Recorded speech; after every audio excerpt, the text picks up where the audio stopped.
companies are raising their prices on games, raising prices on consoles, DLC, almost practically everything, accessories, controllers. So you're telling me for a DualShock 4 it was like what 50 or 60, and now for DualSense it was like what 70, but for Xbox they're making their controllers like somewhere around 85? Are you serious? That is horrendous. And the problem is that people are gonna keep buying slop, and because they keep buying this trash, of course, game developers or these companies are gonna continue doing what they're doing, and they're gonna keep going, and they're gonna do it even further, do it even worse. What 80, 90? Nah, that's nothing. Wait to 100 or 110, and don't forget tax. There's barely any form of good plot. There's barely any form of good story. It just isn't good at all. Like, what are all of these games even? What are these game developers thinking? Just producing these games and just either making it woke or just making something so mediocre and so trash. The lore is ass. The gameplay is ass. The design is ass. What are you doing? Get off. And now we have a problem where politics is interfering with our gaming experience. Why is tariffs affecting game prices? What is this? Why? Why? I mean, obviously, politics always has some form of influence on prices and stuff.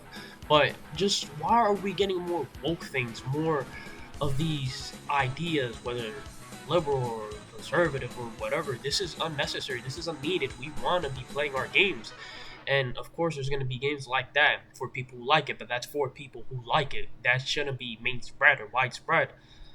Maybe if we decided to fire these useless ass CEOs or executives or directors or whatever, maybe games would actually be good for once. I mean, obviously, there's a little bit of few gems out there, but clearly there's a difference between a lot of good stuff and a lot of bad stuff. It's not it. And you can almost see this great split once like 2010 games hit, no, 2015 or 2018, somewhere around there, that people just started lacking in creative innovation and they just went completely, I don't know, just copy and paste. Like for Call of Duty, for example, with FPS shooters, it's almost kind of the same thing, the same formula, and it just gets kind of sick and tiring just consuming the same type of content but either in a different form or a different name. There has to be something unique about it so it could keep catching our interest.